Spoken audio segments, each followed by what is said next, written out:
fans hating Gannon Buhr, players breaking rules, and cat merch being one with the bush. I'm always in the bush, can't seem to get out. What's up, Disgenerates? It's the Disc Golf World. I'm Jefferson, and alongside me as always, the one with all the holes in his game, Swiss Cheese, recapping everything you need to know from the Discraft Great Lakes Open. We all just call it DGLO. But first, thanks to all the Patreon and YouTube members for supporting what we do. We're 100% solely funded by the fans, so we literally wouldn't be able to do it without you guys. I want to start by defending one of the Disc Golf World's favorites, Calvin Longquist. After the first day, he found himself on the lead card, ready to redeem himself after the Idlewild experience. Well, it didn't take long to turn south, and I'm not talking the OB drive, or the missed bogey putt. Well, kinda. Out of what I can only assume was nerves, without thought, he accidentally picked up Calvin Heimberg's disc that was laying right next to his, causing for some confusion. The players, not knowing what to do, looked at each other in disbelief. Well, besides Simon Lizotte, who couldn't be smiling any harder at the chaos. Which of course has to go down on lead card and the live coverage. It always happens to be like that. Eventually, the card determined where they believed Heimberg's disc was, and he then made the longer placed putt. Now, some fans noticed on his scorecard that Cal only received a double bogey with no penalty added for the interference. Rule 810F is pretty clear in stating a player who intentionally interferes with another player's disc receives 2 penalty strokes. I think it's pretty obvious that Cal didn't move the disc on purpose, so no additional strokes needed to be added. I really hope that's not a big deal, as the situation was quickly fixed and caused for no further problems. There's no reason to be a dick and punish the kid for an accident, especially for a damn 15-foot putt. So let's chill out, people. Let's stay on the subject of overreacting fans for a second. Gannon Buhr every week seems to receive the most amount of hate for what I can only call living.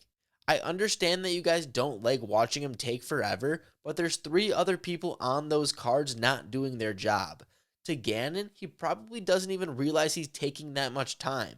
But when he starts taking strokes, I bet you he's smart enough to make the change real fast. I also hear a lot about his quote-unquote complaining.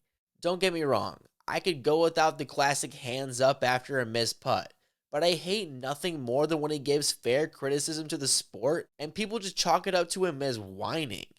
He may have said Toboggan was the most overrated course on tour and his least favorite with the worst scoring separation, but he also said this. I'd say the actual course looks pretty solid. Plus, he was coming for the haters with receipts. Gotta love a pro that's like one of us. Even spending ridiculous prices for rare pieces of plastic from strangers on Facebook. Sometimes, I think people get negativity and criticism confused. If you say everything is great all the time, how will there ever be change? And if you think something's good, that doesn't mean we should stop trying to get better. I think that's the mindset that Gannon lives by, which you can tell by the way he plays the game. Constantly making tweaks and changes to improve his skills. We talk about how we want more from players, yet when Gannon uses his voice, he gets called a complainer. Don't you want the best players in the sport talking about how we can make things the best possible?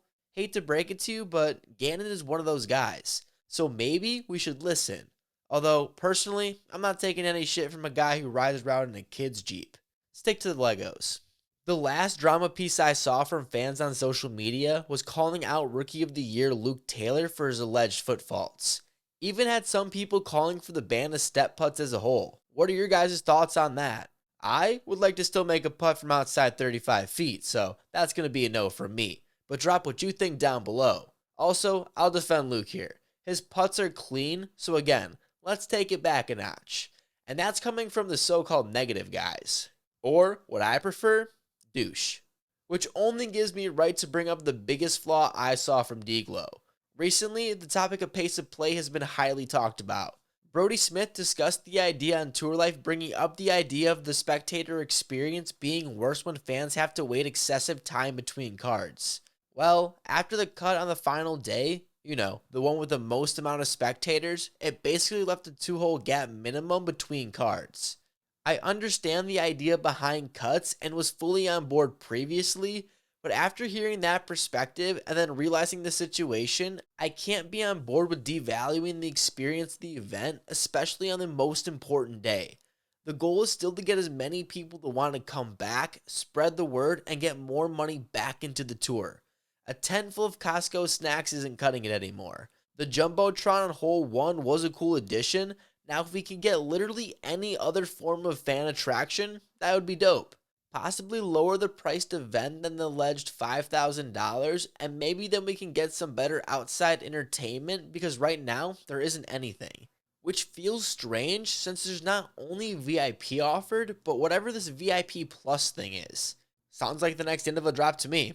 Okay, fine, maybe I do complain. Swizz, save the people with the FPO recap. Beth at 69. I just told myself, you just got to will this one in there. Whatever you have, just will it in there. This man is unbelievable. This is what athletes live for. This is the moment. With this being the first event since the Disc Golf World Championship with the horrendous FPO action that had narratives circled around missed putts, final round nerves, rollaways, and OB, many were hoping the final Elite Plus event of the season would fare much better. And the ladies absolutely delivered, where the talking points instead were focused on player battles, a course record-setting performance, and for one, the redemption needed after her last final round blow-up. And speaking of blow-ups, Kat Merch and her caddy's gas helped contribute for the sound clip of the year like a cherry on top. It's because Blaine farted on me. He did. He totally did. And yes, Kat, you're absolutely correct. People would pay, and some extra for that. DGLO kicked off with some excitement as the defending champion and crowd favorite Owen Scoggins started off hot, with a bogey-free 9-under round, a stroke improvement from her best round the year prior. Owen, who looked in control with a 2-stroke lead, performed well enough that her play quieted the Kristen Tatar chatter, who finally made her first lead card since her injury. Yet Owen would only score 4 under on the very next day, and even worse on Saturday. And for Owen, caused her to only really be competing for a podium from there. Instead, it was Kat, who with a 9 under herself on day 2 that had her looking for her second podium in back-to-back tournaments. Kat would score 6 birdies on the back half and held a stroke lead over Tatar, who finally started to look more like herself off the tee. She would finish with an 8 under, yet OB strokes continued to plague her throughout this event, as that has seemed to be a pattern for her as of late. Day 3 flipped the event with Holland Hanley putting together an impressive round on the day. And by impressive, I mean course record setting impressive 10 under. The round would be bogey free, and that was only cause of an insane 65-foot par save on 4. Sure, with those aviators and a ponytail, she's a pantsuit away from an FBI bad cop starter pack. But when she is on her game, she's just as scary. That 10 under was the same as the entire lead card combined, and had her climb to the top of the leaderboard all the way from 3rd card. Holland would only miss 1 putt on that round, and led in strokes gained putting on the day. Add the fact that she wasn't off the fairway, it's understandable how the scoring racked up. Yet more importantly for Holland, she didn't allow the most difficult holes to cost her strokes, instead playing them for par, setting the stage for what looked like an exciting final day. Hanley, who despite wins on the season, still carries her final day woes, sitting in first looking to take down the perps. You had now birder Tatar a stroke behind, modern bushwoman Kat 1 behind her and still in striking distance, and fast-walking Haley rounding out the lead card 3 strokes back. All 4 have power off the tee and on a track where all 4 ladies have scored over the event. Certainly looked like a far closer race than what we saw in the MPO. That was till the start of the final day. First, OB bit Tatar again. She would score a double bogey on 2 of the first 3 holes, while going OB 3 total times and 2 on hole 3 alone. Even with a birdie in between, she was 3 over after 3 holes, only to be followed by Kat, who would go 1 over in that same span with 2 bogeys and a birdie of her own, essentially giving Holland a commanding lead. Sure, Haley kept pace in that stretch, but would find herself 5 strokes off just 3 holes later, as Hanley looked to redeem her world's final day performance. Hanley would have the best fairway percentage on the final day and best of the entire tournament for that matter, as she shut the door on her way to a 7 under and another DGPT victory. This victory also marks her 10th straight top 5 finish that goes all the way back to DDO. 6 of those 10 finished on the podium, with now 3 of those being wins. She also leads in DGPT points, and even with Evelina Salinen's 2 majors, still has an argument for Player of the Year. Most importantly, Her final day performance gives her the continued confidence heading into the playoff event and the DGPT championship. Much needed, as she said herself she was in nearly tears walking the fairway after what occurred at Worlds. Haley King was able to take second place with a 7-under round herself, her second podium in the last 3 events, while Kristen Tatar was able to pull it together just enough to edge out Owen for the final podium spot. Over on the MPO side, Isaac Robinson scared everyone starting the tournament with 10 straight birdies. Made Drew Gibson announce out loud that he was the best player in the world. We won't disclose what Ricky had to say on the matter, however. But if you guessed the guy posting memes about himself said he was better, you might be right. Gannon Buhr would put together back-to-back double-digit unders to go into the final round with a 5-stroke lead, which he would need as he started much slower than the other days. Managed a 3-under on the easier front 9, which closed the gap closer than he would have liked. Kinda like that drive on hole 3, which still leaves me questioning. I understand the hole has gotta be over the line thing, but man, feels so subjective. You could even hear Ricky telling Gannon he was pulling the string in a more beneficial way. Swiss talked about it back at Ledgestone, and I'll repeat it again. I think there needs to be a standardized way to establish in and out of bounds across tournaments so we can avoid subjective calls. Because 1, players that aren't on camera and have less fans nearby will have different calls. And 2nd, if Gannon had a smaller lead, he's putting more effort into that argument.